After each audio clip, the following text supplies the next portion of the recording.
ఎన్ని దాడులైనా చేయండి, ఎన్ని దౌర్జన్యాలైనా చేయండి, ఎంత అరాచకమైనా సృష్టించండి, చూడాలని ఉందే, ఎంత బీభత్సానికైనా తెగించండి, ఎంతటి రక్తపాతానికైనా వెనుకాడకండి.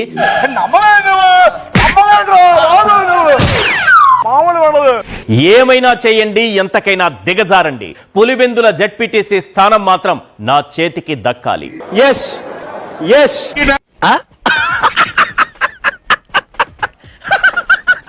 అధినాయకుడే ఇలాంటి ఆదేశాలిస్తే ఇక సైకో సైన్యం ఊరుకుంటుందా? రక్తం దక్కేస్తా.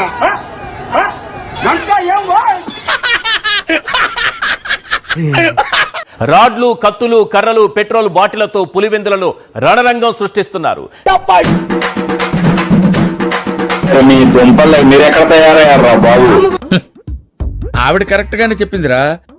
చాలా సేపు సస్పెన్స్ తర్వాత నాకు కూడా అర్థమైంది. మళ్ళీ వస్తావరా? ఇంకెవడైనా వస్తాడా? నిన్న ఇండిపెండెంట్ అభ్యర్థి సైదాపురం సురేష్ రెడ్డితో పాటు అమరేశ్వర్ రెడ్డిపై 30 మంది టీడీపీ గూండాలు విచక్షణ రహితంగా దాడులకు తెగబడ్డారు. ఇది గుర్తుపెట్టుకో, తర్వాత మాట్లాడుకుందాం. మండదా అక్క, మండదా చెల్లి, మండదా తమ్ముడు, మండదా అన్న, మండదా. అమరేశ్వర్ రెడ్డి తలకు బలమైన గాయం కాగా సురేష్ రెడ్డి చేయి విరిగిపోయింది. What a dialogue! ఏం చెప్పావు? ఈ రోజు మళ్లీ రెచ్చిపోయారు. వైఎస్ఆర్సీపీ ఎమ్మెల్సీ రమేష్ యాదవ్ అలాగే వేల్పుల రాముపై 100 మందికి పైగా ఎల్లో సైకోలు విరుచుకుపడ్డారు. వాళ్ళిద్దరి ప్రాణాలు తీసేందుకు శతవిధాలా ప్రయత్నించారు.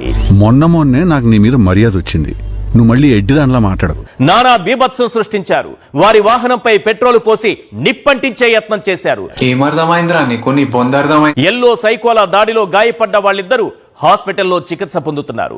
అసంభవం, కుదరదు. బ్లాక్ చేశాను. బ్లాక్ చేసి కంప్లీట్ గా రాడ్లు ఉన్నాయన్నా, రాడ్లు ప్లస్ ఉన్నాయన్న వాళ్ళ దగ్గర. నీలో బేసిక్ సెన్స్ ఉంటుందనుకున్న ప్రతిసారి నువ్వు నన్ను డిసప్పాయింట్ చేస్తూనే ఉన్నావు. వచ్చేస్తున్నాను అంతేనా? చచ్చిపోతుంటా.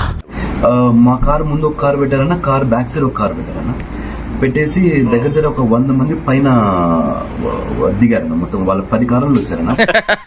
ఏమరా బాబులు, మస్తు కామెడీ చేస్తుండే. అవును సార్, నమ్మంటారా? ఏమరో పెద్ద పెద్ద రాళ్ళు తీసుకొచ్చినారు. దాని తర్వాత కట్టెలన్నీ తీసుకొచ్చి అద్దాలన్నీ పగలటం స్టార్ట్ చేశారన్న కారుకు, ఫ్రంట్ బ్యాక్ అంతా. ఎందుకైనా మంచిది నేను నమ్మలం. నేను ఒకసారి ఫోన్ చేసి కనుక్కుంటానే.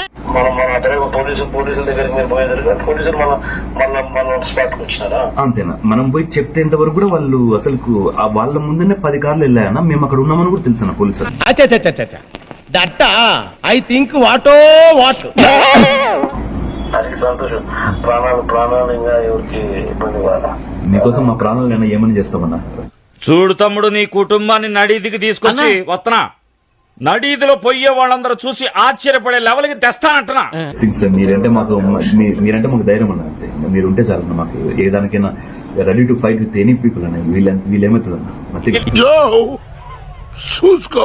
అదృష్టవశాత్తు ఈ దాడి నల్లగొండవారిపల్లి అనే చిన్న పల్లెటూరులో జరిగింది.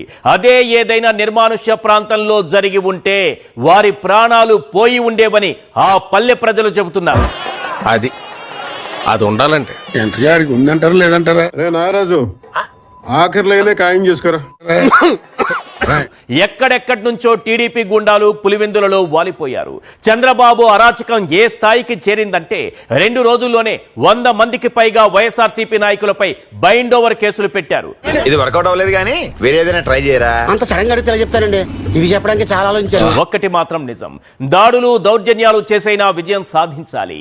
ప్రత్యర్థి ప్రాణాలు తీసైనా పదవి దక్కించుకోవాలి. ఇదే లక్ష్యంతో పులివెందులలో రక్తపాతానికి సిద్ధమైపోయారు చంద్రబాబు పంపిన సైకోలు.